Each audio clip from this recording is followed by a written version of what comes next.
பாமரன் சொல்கிறான், அவன் ரொம்ப கஷ்டத்தில் இருக்கான். அவன் சொல்கிறான், கல்லுக்குள்ளே இருப்பதால் கடவுள், அந்த கடவுளுக்குள் இருக்கும் மனமும் கருங்கல்லு தான்.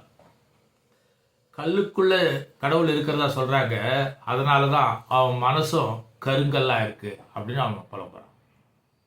அடுத்து, கடவுளுக்குள் இருக்கும் மனமும் கருங்கல்லு தான், கத்தினாலும் கதறினாலும் கரையாது.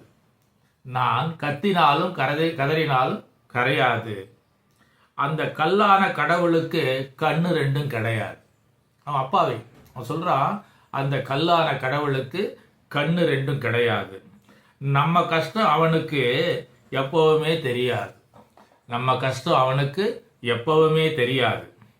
கடவுள் இமயமலை இருப்பதாக சொல்கிறாங்க, கடவுள் இமயமலை மேலே இருக்கிறதா சொல்கிறாங்க. ஆனால் நம்மளால் ஏறி போய் பார்த்து முடியாது. அந்த இமயமலை ஏறி போய் கடவுளை பார்க்குற அளவுக்கு சக்தியும் கிடையாது, வசதியும் கிடையாது, சூழ்நிலையும் கிடையாது. அதுவும் முடியாது.